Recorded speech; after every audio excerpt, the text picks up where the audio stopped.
Sa dinami-dami ng kulay na mamimili ay kung siya pinapalagaan na pili ng aking kliyente, aba hindi puwede yun. Dapat yung aking kulay ang masusunod. Chares! Kaya naman for today's video mga creative, ay babahagi ko sa inyo kung paano ko ginawa itong gown na ito na kung saan gagamitin ito sa prom na dadalhin naman ng Qatar. Aminin mga creative, nakakaabot na tayo ng international ng mga client. Kaya naman, keep on watching this video para makita ninyo kung paano namin ginawa itong bonggang gown na ito. Pagkabuo nga natin ng base ng ating gown, ay dali-dali na rin itong pinatuhan ng aking mga beaders. At dahil nga marami na rin itong mga glitters at mga sequins, ay syempre dadagdagan natin ng design yan para mas maging glamorosa siyang tingnan. Medyo madaming design ang requirement ng ating kliyente dito sa gown na ito dahil yung mga design na iyon ay yun yung gusto mga design ng kanyang anak. Kaya naman syempre kailangan nating sundin at kailangan nating ipakita na yung mga design na iyon ay ilalagay talaga natin dito sa mismong gown na ito. Alam niyo ba mga creative na 11 years na rin halos na natuto ako magawa ng ganitong klase ng mga gown at mga costume.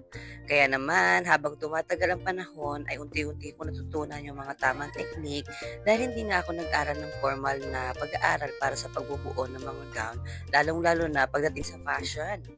At hindi naging dahilan niyon mga creative para mapigilan ko ang aking sarili sa pagtupad ng aking mga pangarap. Hindi hadlang ang kahirapan at hindi hadlang ang kawalan ng edukasyon sa pagbuo ng iyong mga pangarap. Dahil ang talentong katulad nito ay pwede mong i-enhance at pag-aralan sa pamamagitan ng iyong sariling pagsisikap. Simula nang ma-discover ko ang aking talento mga creative, ay nung high school pa ako ay natatak talaga sa isip ko na kapag nakapag-college ako ay fashion design talaga ang kukunin ko. Pero wala kaming budget para makapag-aral sa ganong klase ng course, lalong-lalo na sa mga mahaling school. Kaya naman tinamad na rin ako pumasok ng kolehiyo at hindi na rin ako nakapag-college. Pero pinursu ko pa rin yung aking pangarap na makapagbuo ng mga ganitong klase ng gown, lalong-lalo na sa magitan ng aking sariling pagsisikap. Hindi mo mararanasan ang mga ganitong klase ng bagay mga creative kung hindi mo ito susuungin o kaya naman hindi mo ito itatry. Dahil hindi hadlang talaga ang kawalan natin ng pinansyal dahil sa mga ganitong klase ng bagay ay matututunan natin iyan. Ika nga nila, pag gusto may paraan, pag ayaw maraming dahilan mga creative. Ito nga pala sa gown na ito mga creative ay ang ginawa namin ay nakatahi talaga yung mga beads na may kasamang sequence, tapos yung ibang parts niya ay mga nakadikit. Kumbaga ay mixture siya ng mga tahi beads, tapos yung mga nakadikit na beads para mas maganda siyang tingnan. O di ba mga creative, JS Prom lamang ang pupuntahan or a-attendan ng ating client, pero napakabongga ng gown na gagawin natin para sa kanya. Tsaka pala mga creative, pinapakilala ko sa inyo itong aking tatlong tagatahi ng beads dito. Yung naka-yellow dyan ay si Ate Tina, yung naka-white ay si Ate Aisa, tapos yung isa pa dito sa may gilid ay si Ate Gigi.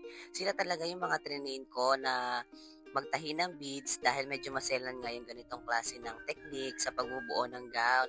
Kaya naman, noong una, tinuruan ko sila kung paano mag-beads at ngayon sila na ang nagtuturo sa akin kung paano yung tamang paglalagay ng beads, lalong-lalo na sa pagtahi nito. Aba naman, hindi pwede yon. Kung sino pa ang nagturo, siya naman ang tuturuan ngayon. Aba, no! It's a big no. So, ayun nga mga creative, lahat naman ng bagay na papag-aralan. Katulad nila, hindi naman nila porte yan dahil mga housewife lamang sila na tumutulong sa kanilang mga asawa sa pagtataguyod ng kanilang pamilya. Pero dahil dito sa ating pinapagawa ng mga ganito, ay naging masaya sila dahil marami sila natututunan at marami sila na-experience. Katulad ng pagtatahi ng beads, hindi naman nila linya talaga yung mga ganyan, pero dahil sa pagsisikap at determinasyon nila, ay natutunan nila kung paano ito gawin. Talaga napakabuti ng Panginoon mga creative dahil sa hindi inaasahang pagkakataon ay nagkaroon tayo ng ganitong klase ng mga pinapagawa at nagkaroon tayo ng pagbibigay sa kanila ng extra income.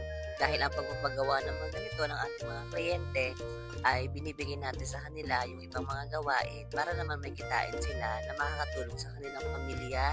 Kaya naman sa aking mga client na sobra ang pagtitiwala at pagmamahal sa aking mga likha ay sobra-sobra po ako nagpapasalamat sa inyo dahil kung hindi dahil sa inyo, hindi kami magkakaroon ng ganito at wala kaming mga extra income na matatamo sa pagkakataong ganito.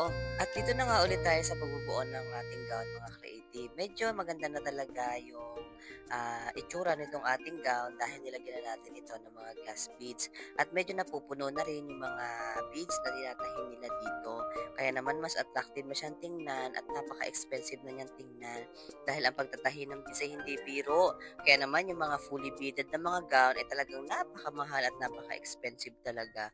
Lalong-lalo na kapag ang mga materials na ginamit dito ay yung mga tunay na Swarovski at tunay na mga glass beads talaga. Kaya naman sa ating mga future clients na gusto rin magpagawa ng ganito kabongga at ganito kamamahaling gown na expected nyo na talaga dapat na mamahalin talaga ang ganitong klase ng gown dahil hindi po ito biro. Ang materialis pa lamang ay napakamahal na at ang pagpapagawa natin at ang labor ng ating mga tauhan, lalong-lalo na yung mga maid na gumagawa, ay hindi talaga biro yung ganito mga creative. Kaya naman sa mga magpapagawa diyan, i-consider po natin yung pagod at materyales na kailangan kukunin para mabuo natin ang ganitong klase ng damit. Siya nga pala mga creative, itong ating gown na ginagawa ay may kasama nga palang trail para magbigay ng buhay, lalong-lalo na yung pinakang-glamor nitong ating gown.